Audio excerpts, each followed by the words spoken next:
everybody. Thanks for coming. Super appreciate it. It's great to see everybody. I like when you have your video cameras up because then I can actually see you, which makes me feel better. All right, so I was asked to talk about my book or my progression, how I got to the airlines, but I've done that before. I think a lot of you have like heard my story, and Deb actually just gave a beautiful summary of every GA thing I did on my way up to the airline. So I'm just going to skip right to the majors, right to the legacy. So I went through GA, didn't go through military, and I got hired by United Airlines. I went through the interview process and was hired at Pan Am, TWA, and United. I ultimately went to United. Now, I'm going to talk a little bit tonight about something I haven't talked about before, and that is the entire process to get onto the airlines as it was back then. And yeah, so I'm going to start off with when you back then had to go to interview with the airlines. It took years. I think I first applied in like 87 and I wasn't hired until 90 at United. And that was the same for the other airlines also. It was a very long process. And once you actually got an interview, which was very difficult to get, it took a lot of writing letters back and forth and all that. You went out there and it took about 6 months of going back and forth to go to each stage of the interview. And I was going through all my old stuff here. I have all my original tickets for United Airlines going back and forth. Notice here they gave me no smoking, which I had to make a special request for on the airplane. And the interview process back then, it was kind of like the standard stuff you'd expect. You were interviewed, you had to do a sim ride, you had a medical evaluation, a psychiatric evaluation. There were a lot of written exams. Back then, it was an absolute requirement to have a college degree, so they would test you on a lot of academics. We took exams that were probably the equivalent of like taking adult SATs and all that. And eventually, I did get hired. So I'm going back through my old documents and all my old stuff, and I found my original applications for the airlines. And I'm pulling them up, and here's American Airlines. They all were very similar, right? Pan Am, TWA, American, they were all very, very similar. And something I noticed about these applications was that they each had a section on them called females, for females. Now, I will note there was no section that was just for males, only for females. This is the section on American Airlines. Little TMI, I don't have photocopies of empty applications, just the ones that I mailed back. So I blacked out my answers. This section, the have you ever, was on the very front page, right here at the very front, underneath my name, and it was front and center on the application. Now, I would like to note, this was to apply just to get an interview. This was not medical, portion of the interview. This was not going to doctors. This was not going to anything other than the gentlemen that were going to be interviewing you, the questions that they would have in front of them. So back then, this kind of information was pretty mortifying to have to answer to anybody. We weren't as cool back then about all this, and there was no internet. It was very private, and it was somewhat mortifying to fill all that out. But then when I got to the interview, I remember very distinctly being surrounded by men, and there were no women in the process at all, other than maybe some secretaries. And I remember TWA, just as one example, they had a horseshoe of tables around you, and you sat in the middle, and there were men on all three sides of you. And there were a lot of them. There was like a dozen white males. And every single one of them had these questions right in front of them, and were looking at them. And boy, I'll tell you something, it was really awkward. Here I was trying to present myself as professional, as a pilot, and be evaluated on my skills. And I knew that what they were looking at were these very personal questions about my body. So it wasn't a great way to start the interview, but that's the way that it was back then. All right, so I'll tell you a little story here. So Florence Klingensmith, she was born in 1903. She was a very, very talented, very skilled pilot back then. She was an aerobatic pilot. She broke a bunch of records, and she would go and compete against the men in air races and different things. And she really, her flying skills were above and beyond pretty much anybody at that time. And she was in an air race. I think it was a 12-pilot air race. She was in fourth place. way ahead of most of the men. And she was flying I think she was flying a GB Sportster. But in any case, as she was doing this pattern, her aircraft started to disintegrate. And in fact, parts of the fabric from one of her wings ripped off of the aircraft and dropped down into the stands onto the people. And then her wing disintegrated and broke apart and she crashed. She was only at 350 feet to start with. In the debris, in the crash, they found that she, in that very, very short window of time, did try to get out of the aircraft. She had a parachute. They found the parachute wrapped around the fuselage of the aircraft. So she did everything she could possibly do, but she did not survive that crash. And the media went crazy. They said the reason why she crashed was because she was menstruating and she was too confused to fly an airplane. Now, let's keep in mind, about that same time, there was a gentleman that was flying the exact same identical aircraft, and his wing broke apart. They were wood and fabric back then, so these things happened. And he went, into the ground and didn't survive. And when that happened to him, they said, oh my God, that poor chap didn't have a chance. He had a defective airplane. It wasn't savable. There was nothing he could do. So that double standard, shockingly is still with us today. That perception, that logic, that women are just physically inferior. And you can't really argue against that because it's sort of a black and white, you can't test out of that. It's our bodies, right? So then I got hired by United Airlines. And I started off in the 747. And it was awesome. I loved it. It was very cool. But it was a very, very senior airplane, a very senior airplane. And I was flying with, what would be called like the sky gods at the time back then. And I found a very prevalent line of thinking back then, which shockingly is still with us in large part today. And I think the biggest challenge was just the presumptions that women somehow they just shouldn't be there. It's just not natural. It's not right. There's just something that just doesn't work with that. And the way, let me just give you like an example. Like, say there's a hard landing, right? And the pilot is a gravelly voiced, gray haired gentleman and, big broad shoulders, and he just crashes and he makes a bad landing. Well, what are people going to say? They're going to go, oh my gosh, there must have been a crosswind, huh? Or, well, it's a good thing he was flying and he saved it because there must have been wind shear. I mean, ooh, thank God we had a good pilot.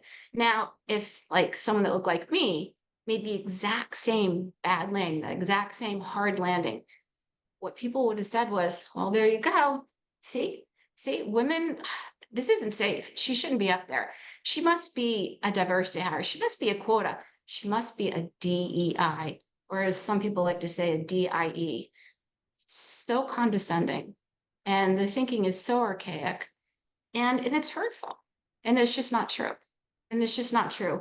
And it's very hard to escape that.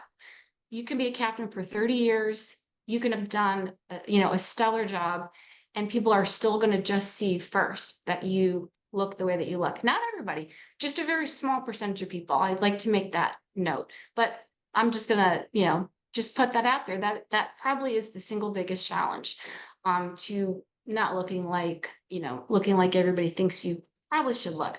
All right, so moving on. So when I got hired at United, I was on the 747.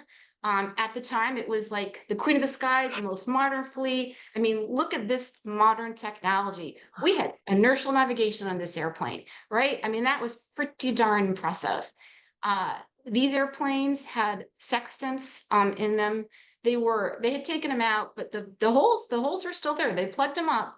But the pilots that I flew with, they navigated using the stars. They navigated using sextants. And then I came along. And I had never navigated like that. I thought that inertial navigation was like the greatest, the latest, and the greatest, and pretty much all that I knew. So they kind of like to make fun of me, the way that I think my generation maybe makes fun of like the children of the magenta line. Like, you'll never know how hard it was. So I appreciated that, how much experience and how much skill these pilots that I flew with had. These these original sky gods that I was very, very fortunate to get to fly with and to get to know, and just to really get to know that generation.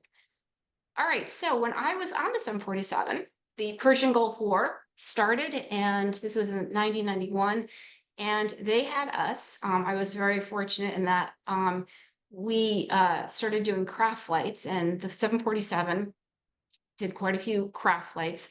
The craft flights, the Civil Reserve Air Fleet, that was a program that was initiated, I think, by President Truman. And if you're not familiar with it, in times of crises, in times of national need, the airlines are at the government's beckon and call to help them out. And we, for the Persian Gulf War, we would support the troops and their equipment overseas to get them wherever they needed to go. And it was a real privilege to get to do that. It wasn't bad getting to fly all these soldiers. I mean, it was kind of sad, but it was pretty cool at the same time. We just flew with the doors open. It was considered like a charter flight, so everyone could just come and go in the cockpit, and it was very, very interesting. But something happened on one of these flights that I couldn't quite figure out. So, oops, sorry about that.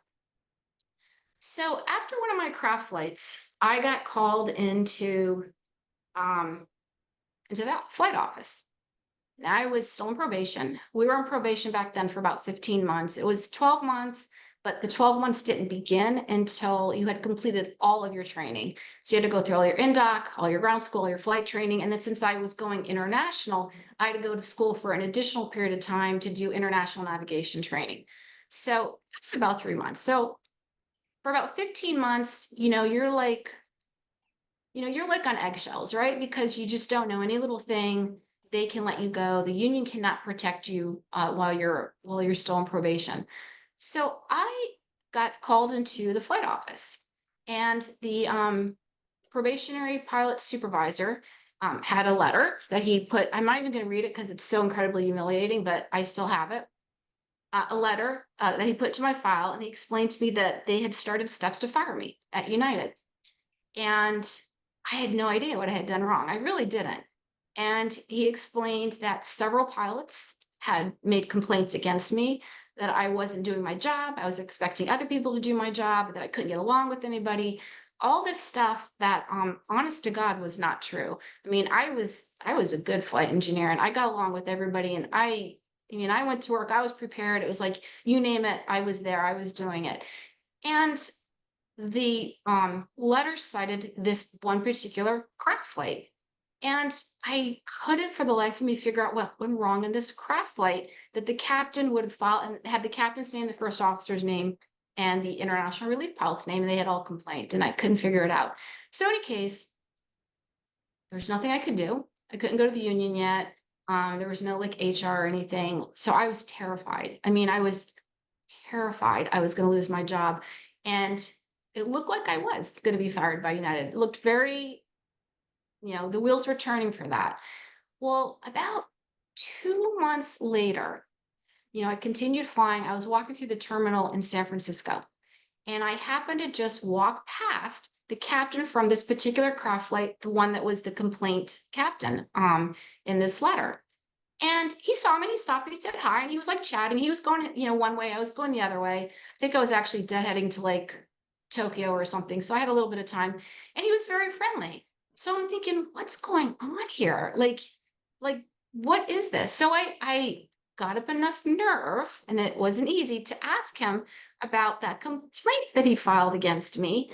And he had no idea what I was talking about. None. He was like, what are you talking about? He goes, you did a great job, And so I pulled out the letter because I, carried it with me. I had it, and he read it, and it was about him. And he was like, I didn't write this. I didn't make any complaint. I really don't know what this is all about. He got really angry because, sky gods, right?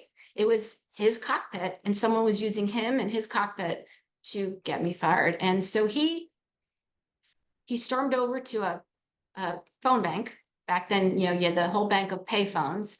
And he called directly the chief pilot in Washington. And he was like, what the hell is this? And they went into it and they investigated. And so this is what had happened. On this particular flight, we had an IRP, which is an international relief pilot. And what an IRP does is basically nothing. They, when we're at cruise, you can't have an empty seat in the cockpit. So an IRP comes along, he sits in the jump seat. Then at cruise, he'll sit in each seat, basically to keep it warm so that each of the pilots can take a break. But the IRP has no responsibilities. They don't ever fly the airplane. It's kind of an unusual thing to bid. Most of the people, I shouldn't say this, but a lot of people that were IRPs are IRPs because they couldn't pass check rides to fly the airplane, so they became IRPs. So apparently this was the case on this particular craft flight. So what happened on this flight was we flew to a military installation that I think was up in Bangor, Maine. And when we did these craft flights, it was very circuitous. Everything was like under the radar. We were quick in and quick out. And we had none of the ground support that you would have at like, Newark or JFK. We didn't have gate agents. We didn't have any of that taking care of anything. So when we got on the ground, we were really busy and really time compressed. We had like 30 minutes to turn the aircraft around, and the 747, I think it probably took about a good 20 minutes just to do a walk, just to walk the perimeter if you were walking fast of the 747. So we're there on the ground and I'm doing everything. Everything was done by hand, all the calculations and, all the paperwork and fuel loads and all that stuff. And the IRP was sitting there in the jump seat and we're on the ground. He has the newspaper out in front of him and he's just reading the paper with his legs crossed. And I had never met him before. I mean, I asked him as nice as could be, hey, would you mind doing the walk around? So I'll take care of everything else. And I'll never forget exactly what he said to me. He put his newspaper down, he looked at me and he said, "That's your job, Missy." And he went back and put the newspaper back up and crossed his legs. And okay, well, the captain's like a teacher with the eyes in the back of his head. He heard that, he caught it, he turned around, and now this is the captain who I'm with the phone banks here in San Francisco. And he says to this IRP, he says, "What did you just say?" And the IRP suddenly got his attention, put the newspaper down, and he didn't answer him. And the captain said, "You get your lazy ass out there and you do that walk around right now." He said, "Are you a member of this crew or are you not a member of this crew? Because if you're not a member of this crew, I need to know that right now." Well, the IRP, he got up and he did the walk around. And then the whole thing replayed at our next leg, which was overseas. So this IRP never said anything, but he got his revenge on me. And he filed this complaint and he used the names of the rest of the crew. So it all got straightened out. Everything got turned around. And this particular captain who was the captain of this flight ended up writing a really nice captain's probationary pilot evaluation for me. Back then they had these forms, and if someone's on probation, you could just write a letter and send it in and it goes into their file. And he wrote a really nice letter. That was pretty long. I think it actually went on to the backside also. And he basically countered every single thing that this IRP had said about me, which was really cool. All right, so I'm on the 747, and I realized that a big part of being a pilot wasn't just flying the airplane, but it was layovers. Now I'm learning all about the culture as a new hire here at United, right? I quickly figured out that the majority of our time was spent on layovers, not actually flying the airplane, especially when you fly international and you have like 30, 35 hour, 40-hour layovers if you're going like, very long flights. And a lot of these guys were super, super nice to me and kind of showed me around and showed me the ropes. And this particular layover is in Hawaii, and to my left, and I'm bringing this up because I did my last webinar actually on this topic, is Bob Bragg. And Bob Bragg was the surviving first officer on Pan Am, on the Pan Am KLM Tenerife air disaster, which was a crash that happened back in 1977. It still holds the record as the deadliest air disaster in the history of the world. I think 583 people died on that particular crash.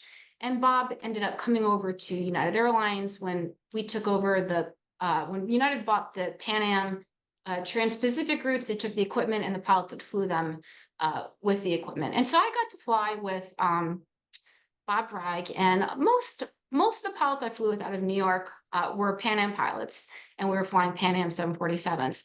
But this is what was really cool. So Bob knew that I was new and he knew I was having a hard time. And he just sort of took me under his wing and he started to tutor me and he started to mentor me. And our layovers turned into something above and beyond um, anything that was required of him. He became a really good friend and he really, really helped me in my first like year and a half at United Airlines.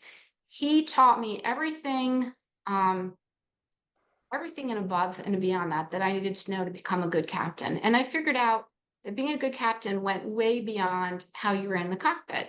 And I'll just give you an example. So here's Bob and I, we went to the library together in Hawaii. And the reason why we went to the library is because one of the flight attendants on our flight, a gentleman, I think his name was Balaj, he was an artist and he had painted the wall mural at this library. And he was very proud of that. And he was telling us about it.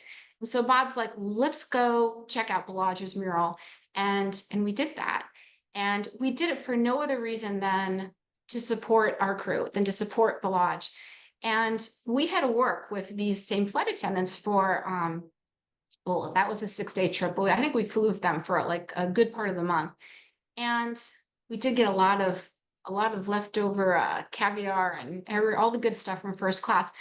But I really learned, like I really, really learned how important it was to be a good person. And that's how you be a good captain, is you really bring your entire crew together and you make each and every person on your crew feel like they're all a member of the same team and they all are important and they're all valued and you want each and every one of them to be there. And that's the way that Bob made everybody feel. And it was probably the best lesson, the best example I could have ever gotten. And he actually ended up turning in a probationary report for me, like a lot of the pilots did. And I just think this was funny. This is kind of, a standard thing to do if you had a complaint or if you had a compliment for a new hire. But I kind of laughed. I was looking at his, and down in the comments section, he wrote, oh yeah, he said, she handled the trim air failure very well. Also handled the loss of generator number 4. So I'm just saying Boeing, people right now are going crazy over Boeing, right? Let me tell you something. Boeing, I don't want to say they've never been safer, but so much of what is said is exaggerated and distorted. We are so safe now compared to, I mean, back then when I was flying the 47, I mean, it truly was the most modern advanced technology that there was. And we were very impressed by how safe we were. And yet we had failures that were so regular, such daily occurrences, we didn't even think twice about them. These failures occurred, these two, in trim air, that's pneumatics, right? And then of course generator, electric. So we would have, really significant failures out over the Pacific. We didn't have ACARs, we didn't have any radios, we didn't have any way of talking to anybody. We had like HF radios that were pretty much useless. I mean, you could spend 40 minutes trying to get a hold of like Hong Kong radio. Hong Kong, it was impossible. So when these things happen, it was dark, you were in the middle of the ocean, and you just handled it, right? We didn't tell the flight attendants. We obviously didn't tell the passengers. Nobody knew. You just handled it. And that was that. And you went on, and we always made it. So, I found that things work out. All right. So what else do I have?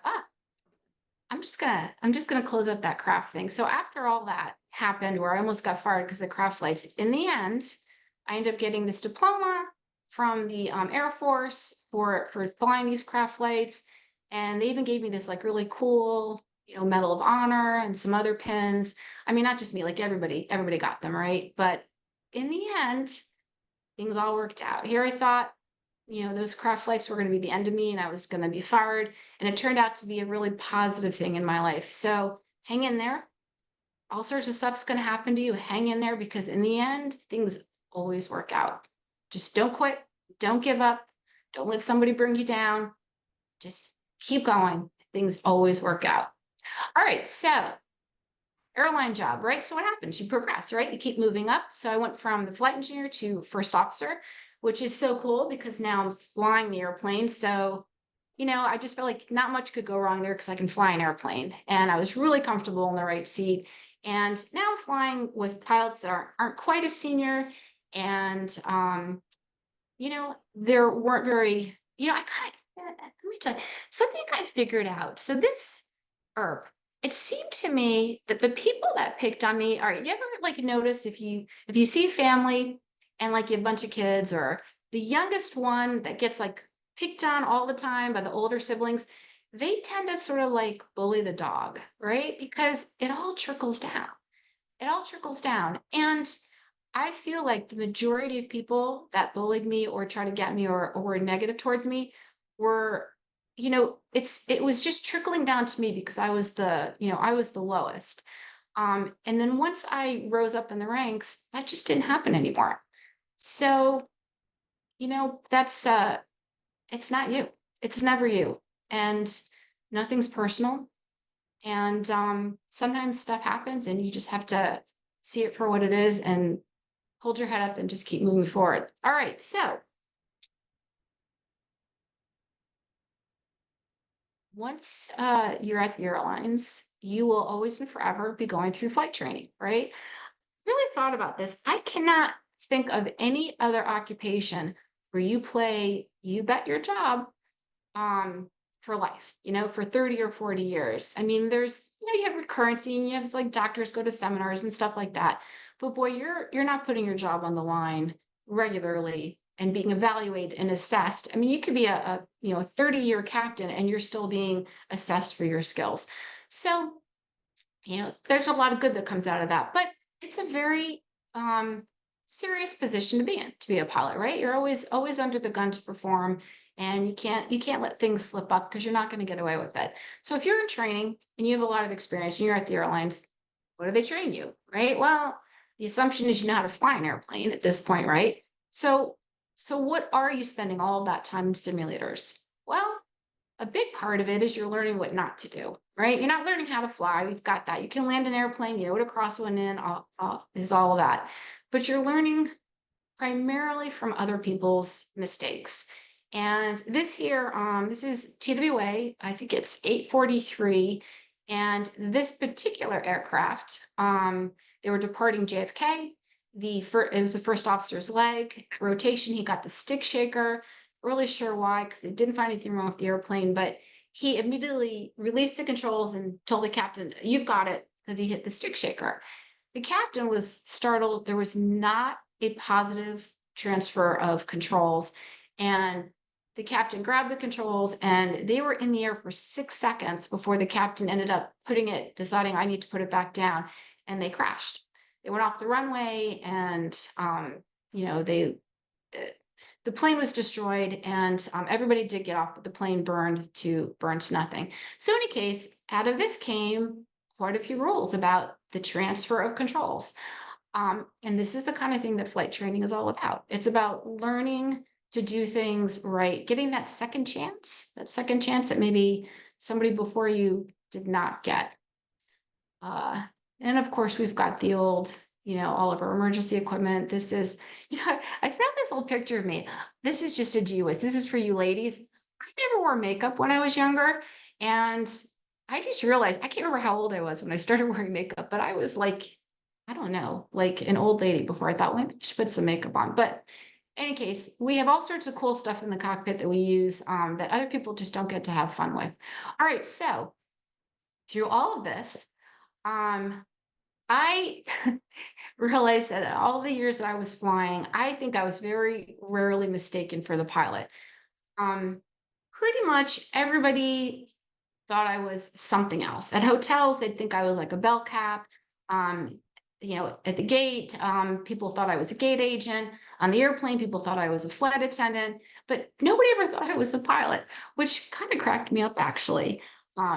It really did, but it got to be a little bit of a chore at times. At times, it wasn't so funny. We would take our breaks internationally before we had in the 47, we had bunk beds inside the cockpit. So not on that, but like on the 777 and on the 67, when we would have breaks, we'd have to go sit in the back in the cabin. We'd sit in a first class seat. Try sitting in a first class seat when everybody thinks you're the flight attendant and try to get any rest. It was really pretty funny. But I felt terrible. So I would like people would say, miss, can I have a pillow? Miss, can I have a drink? And you know what? I would do it. I would help them because like I couldn't say no. So I would never get any rest. Um, in any case, uh, something else that I noticed that was kind of an issue with being, I'm talking about female stuff because I'm talking to the 99s, right? It's little girl talk here. But something else I noticed was pretty much everywhere I went, I could never find a bathroom because overseas, like Asia, I did a lot of Asia flying. They just didn't have female accommodations where they thought only men would be.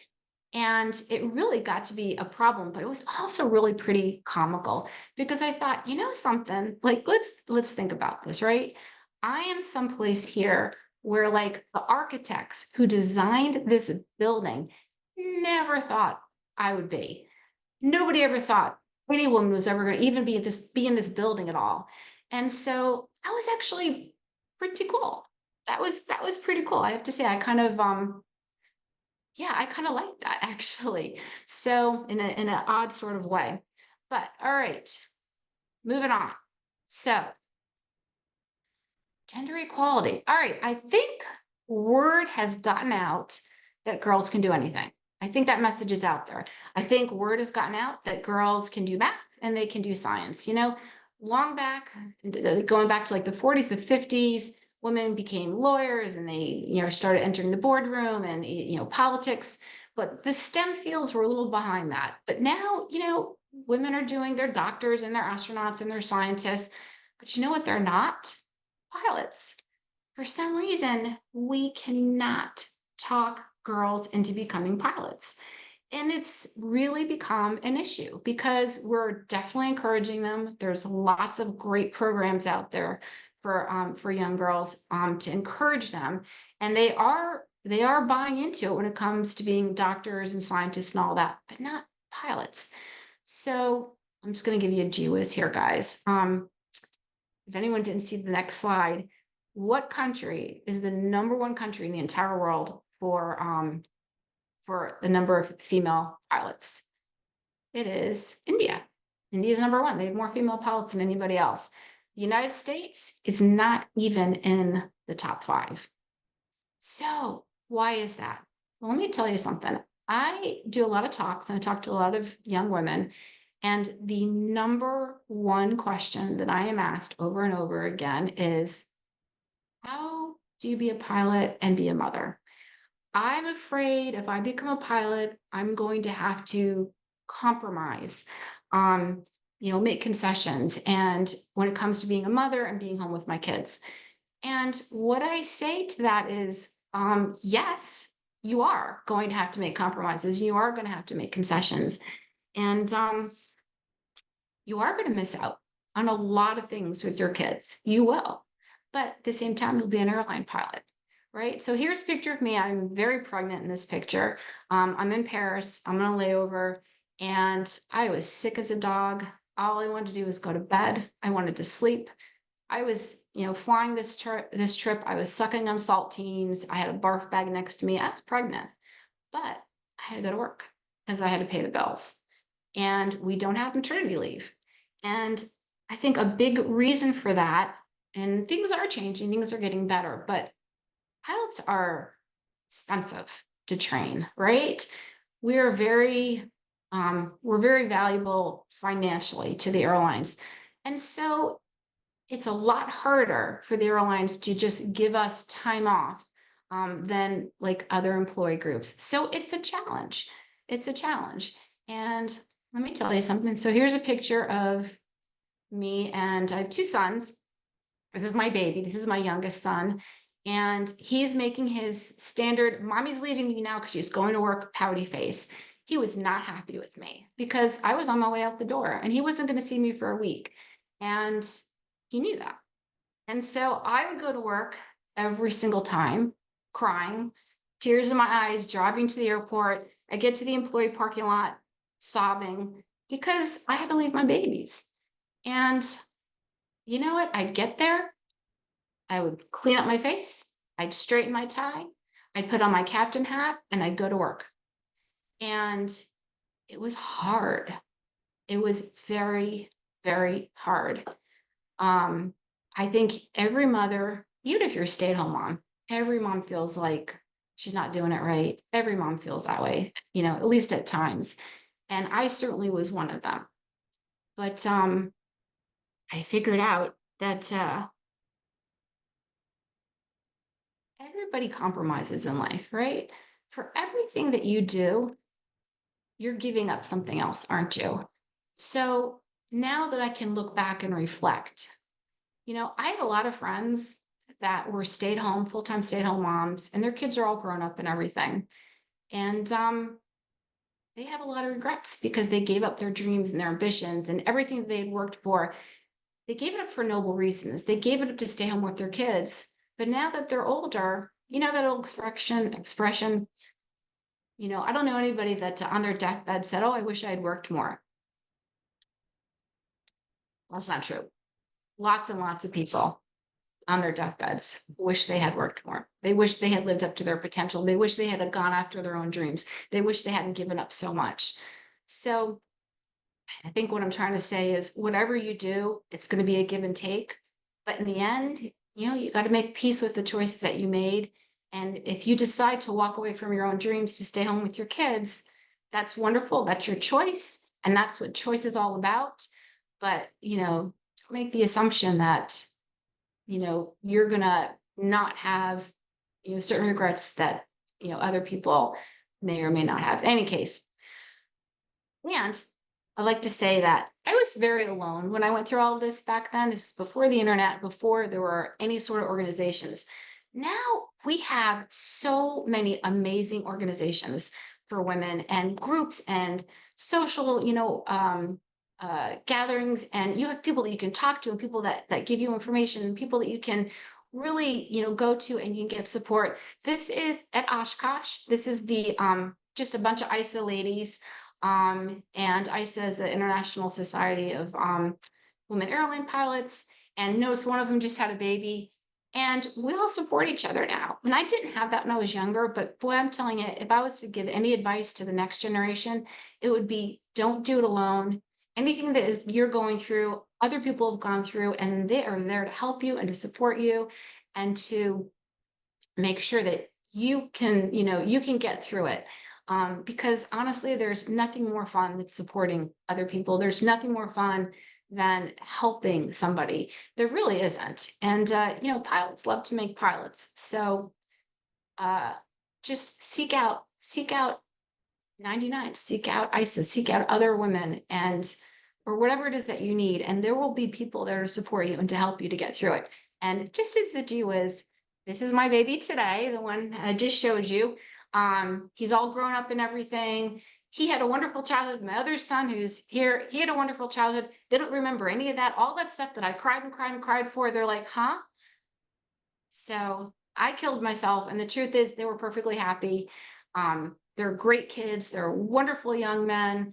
They're independent, happy, successful, and I'm very close to both my boys. So you know what? I kind of got to have everything, didn't I? Right? I got my amazing career and I got my amazing kids. I'm so proud of my boys. All right, so I'm wrapping it up here, but a big question that I'm also asked, probably the number 2 question is college or not college? What pathway should I go for? Now, when I was younger, you didn't have any choice, right? You had to go to college. If you went through the military, you had to be an officer, you had to go to college. If you went to the airlines, you had to go to college. Now you have a choice. So I've had quite a few young women ask me, quite a few, should I go to college? Shouldn't I just like skip that for the seniority number? And yeah, that's a very, very viable option. And if that's, what you want to do, then by all means, streamline it and go right to the airlines.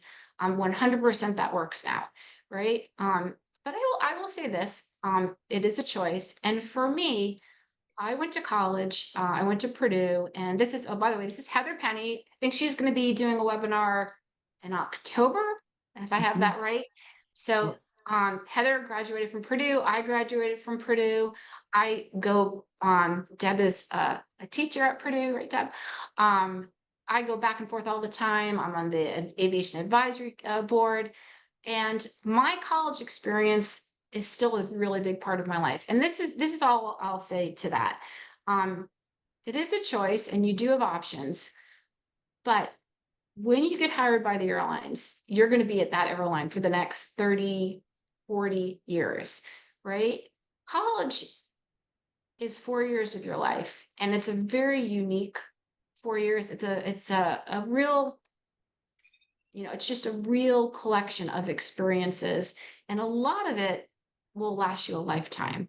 And just be careful what you give up, because 40 years, 42 years at the airlines, how much is that seniority going to really make a difference versus giving up 4 years of what could be a really, a significant part of your life that, could last you forever.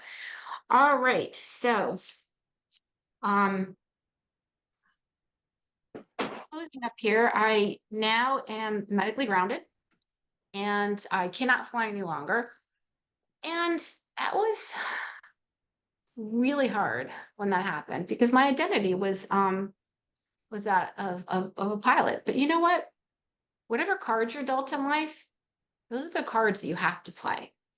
And I figured out a few things. One thing I figured out is you can't ever feel sorry for yourself. Self-pity, boy, that is the nail in the coffin to happiness, to success, whether it's a relationship or your career or whatever. You start feeling sorry for yourself, it is a rapid downward spiral to feeling angry, to feeling resentment, all sorts of self-destructive, self-sabotaging things come out of that. You got to find the bright side. And there always is a bright side. You figure out the cards that you were dealt, and you figure out how to play that hand the best that you can play them. So for me, I was medically grounded. It really was awful, but you know what?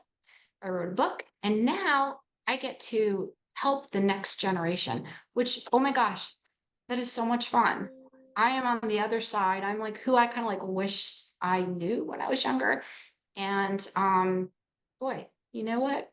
I figured out if you just keep moving one step at a time, you just keep moving forward, even if you're moving forward really slowly, and you stay flexible, you can have a positive outcome to anything that happens to you. All right, so I'm just going to end this by saying that when you write a book, I wrote a memoir, it kind of forces you to be self-reflective, right? Makes you think about a lot of stuff in your youth and your younger days that you never really had to like evaluate and think about. And there's a couple things that I noticed about myself coming up. One is that through everything, every step of the way, wherever I am in life, I never really acknowledged the failures. I just focused on the victories, on the triumphs. And I figured out that, I know right now it's very current and everything to like celebrate your failures and all that stuff. But like if you're a pilot, are you really going to get a chance to celebrate your failures? I don't know. I just think that it really builds self-confidence if every time you've done something well, you work towards something and you achieved it and you accomplished it, even if it's something small, just like, yeah, you studied for a test and you got a good grade on that test. Look at how you did that. Look at how well you were able to achieve that, and focus on that. It's kind of like when I was going through my career and I was learning how to be a good captain, I paid very little attention to the guys that were bad captains. I looked more towards like Bob Bragg, to the captains that were good captains. And I focused on emulating that and learning from that. And that's what worked for me. And something else I noticed is, you know what? I never had a plan B. Now, like I had a college degree, so I'm able to do other things. Versus if I just learned how to fly and like truly had done nothing else.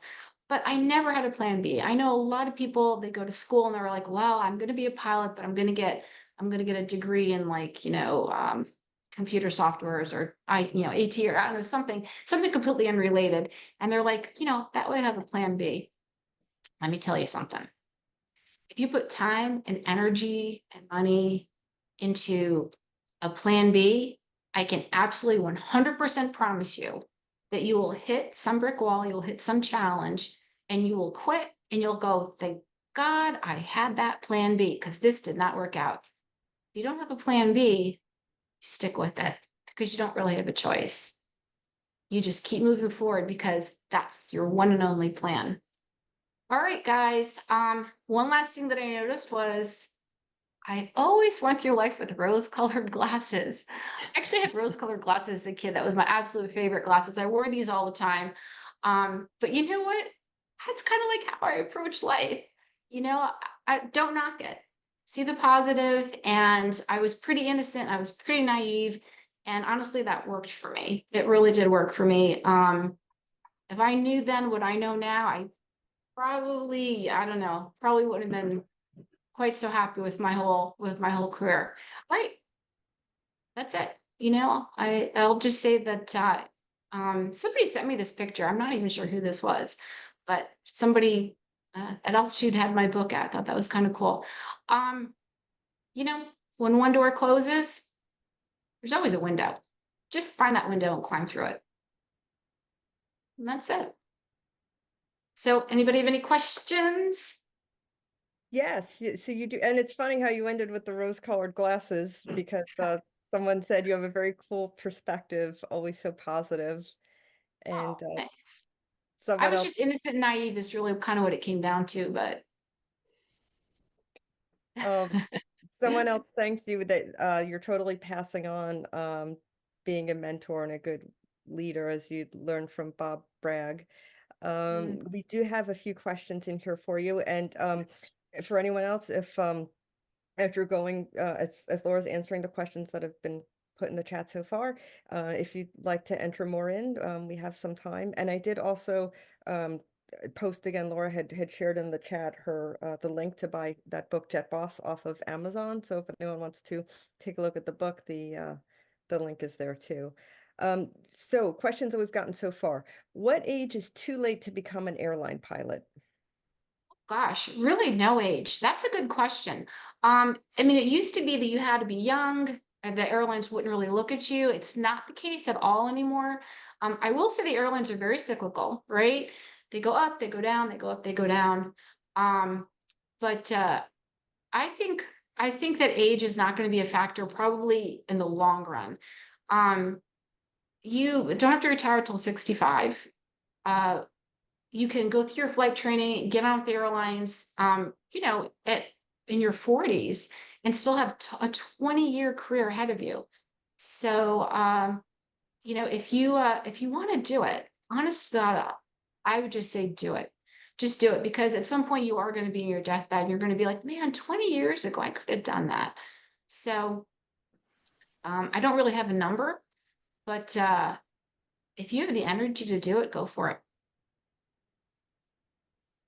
If you could say any piece of advice to your 200-hour pilot self, what would you say? My God. So my 200 pilot hour self had no idea that she didn't know what she was doing.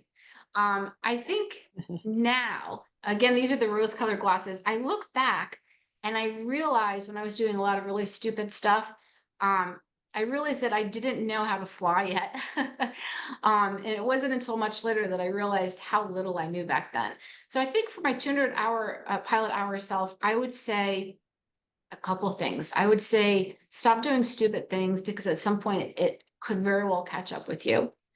I would say make sure you practice in your mind before every takeoff, everything that could go wrong, because you have to look at it like what will go wrong, not what could go wrong. Because if you're not prepared and you're taken by surprise, you know, bad things can happen very quickly.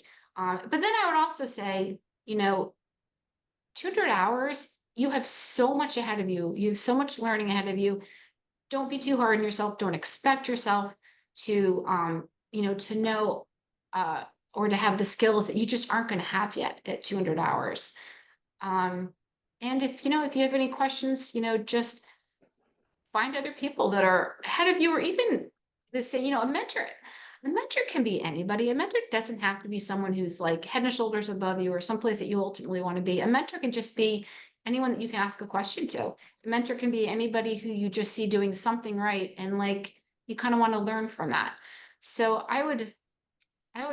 find people that support you. I would talk to people, and yeah, just don't be hard on yourself because it's such a steep learning curve. Laura, what advice do you have for remaining cool, calm, and collected when you face gender inequality or poor treatment from men who are not supportive of women in male-dominated industries? What advice do I have? Honestly, my advice is what I'd said in my talk was don't take it personally. Find people that have been through it before you and ask them what did they do and what worked. There's lots of different organizations and groups and online. And don't feel like you have to do anything, go anything alone. Uh, just find that support. And I think the biggest thing is honestly, like, it's probably not good advice, but like, I just wouldn't take it that seriously. If somebody's a jerk, right? If somebody is doing something that you don't like, it really is them. Try not to, unless it's like truly affecting you, or they have some sort of like power over you, which they could if they're your captain or something like that. But for the most part, it's just not worth your time or energy to focus too much on it if you don't have to. Anyone else in your family following your love for aviation? No, nobody. Sorry. Okay. And then Dwayne Gentner here, the old UAL FOM guy. Great talk. Loved your book. Love your life experiences. Terrific job. Thank you. Thank you. Hey, I want to note, so the link I put up there, so my book, I just changed publishers. So now same exact book, different publisher. So if you go to Amazon, it brings you to the old book, which is no longer a publication. So it looks like the book is no longer available. So you have to go to like see additional formats and editions and a whole bunch of links to try to get to the current version. In any case, my point is that link that I put in the chat actually brings you to the current book on Amazon that's for sale without having to like jump through all those hoops trying to find it. Excellent. And then if anyone else, again, last call for questions. You had to thank you. Someone said that they're 46 years old and thinking of jumping to the airline. So thank you Do for it. that. Do it. Honestly, 46, I'm telling you, 65 is retirement. Go for it. Go for it. 46 is young. Yeah. Thank you for your advice. I'm so grateful for your incredible input in our aviation journeys, Laura. Thanks for sharing tonight. This has been amazing. Oh, thank you. That's really sweet. I appreciate that. And one other thank you again for taking the time to mentor and lift up all of us. I've been reading your book the last few days, and it has me smiling from ear to ear. Oh, thanks. I tried not to talk about what was in my book tonight because that would be really boring, right? If you read my book and then like you just hear me say the same stuff. That's really sweet. Hey, so if anybody reads my book, just email me if you have any questions or any comments or just anything at all. My actual email is in the back of the book on the about the author page. So like truly, that's why I wrote it to help the next generation or anybody. So yeah, just like reach out to me. And Teo Black says, thanks, Laura. See you at Oshkosh. Hey girl, I'll see you at Oshkosh. And Jen says, in case Laura isn't looking at her PMs, I sent a message to her. Okay. And, I will look for that. and one other comment here. Thank you for sharing your experience. You have been nothing but positive and gives me hope for all female aviators coming to the industry. We will get through this. Really impressed by your story. Thank you. Thank you. We will. We have to make it so we're no longer female pilots. We're just pilots. Thank you very much. No more subset, no more subcategories. We're just pilots. And that's my ultimate goal. But for now, we're still female pilots because got to stick together. There's just not that many of us. And I just want to say, Laura, thank you so much. Your honesty, and I found that just really inspiring, your talk. And thank you for agreeing to do it.